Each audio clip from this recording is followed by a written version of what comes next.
ভিডিওটিতে ক্লিক করার জন্য আপনাদেরকে জানাই অসংখ্য ধন্যবাদ। আপনারা দেখছেন আপনাদের প্রিয় ইউটিউব চ্যানেল wow007। তো ফ্রেন্ডস, ইতিমধ্যে রাজ্য সরকারি কর্মচারীদের আবারও কিন্তু ডিএ ঘোষণা করতে চলেছে মাননীয় মুখ্যমন্ত্রী সরকার।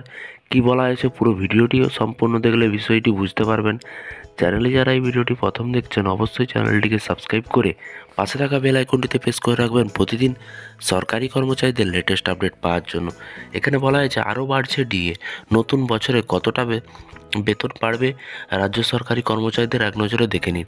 আরও বাড়ছে ডিএ, নতুন বছরে কতটা বেতন বাড়বে রাজ্য সরকারি কর্মচারীদের কি বলা হয়েছে।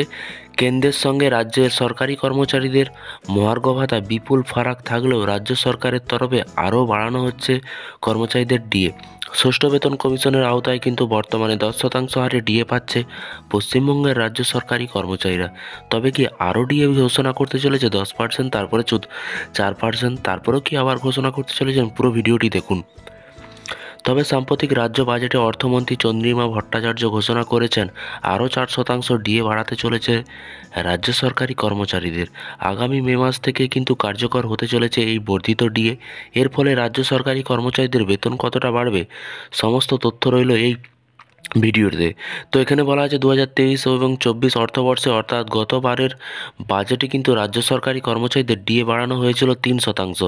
2023-এর মার্চ মাস থেকে কিন্তু ষষ্ঠ বেতন কমিশনের আওতায় কিন্তু 6% হারে মহার্ঘ ভাতা পাচ্ছিলেন পশ্চিমবঙ্গের সরকারি কর্মচারীরা। ডিসেম্বর মাসে মুখ্যমন্ত্রী মমতা বন্দ্যোপাধ্যায় আরও 4% ডিএ বাড়ানোর কথা ঘোষণা করেছিলেন।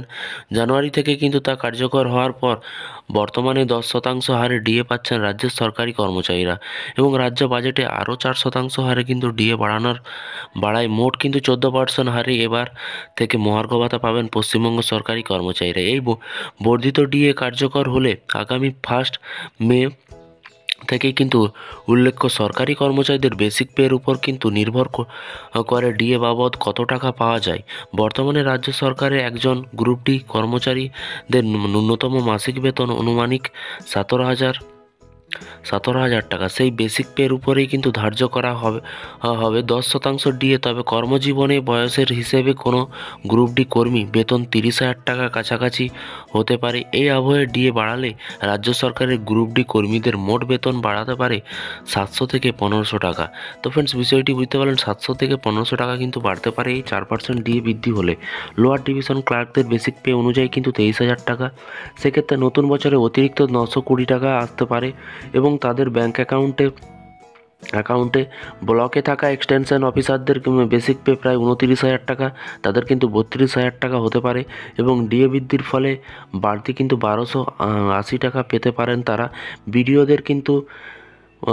বিডিওদের ক্ষেত্রে আনুমানিক বেসিক পে 56,000 টাকা হলে বাড়তি কিন্তু তারা পাবে 2244 টাকা কিন্তু তারা পাবেন।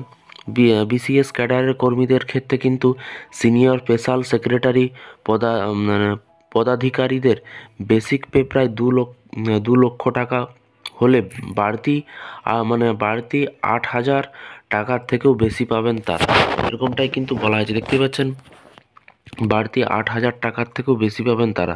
তো ফ্রেন্ডস, বিষয়টি বুঝতে পারলেন। এই ছিল আজকে একটি ছোট্ট আপডেট এবং প্রতিদিন সরকারি কর্মচারীদের এবং সংগ্রামী যৌথ মঞ্চের লাইভ ভিডিও পাওয়ার জন্য অবশ্যই wow0 ইউটিউব চ্যানেলটিকে সাবস্ক্রাইব করে পাশে থাকা বেল আইকনটিতে প্রেস করে রাখবেন পরবর্তী লেটেস্ট আপডেট পাওয়ার জন্য। ভালো থাকবেন, সুস্থ থাকবেন এবং নিজের খেয়াল রাখবেন। Thank you.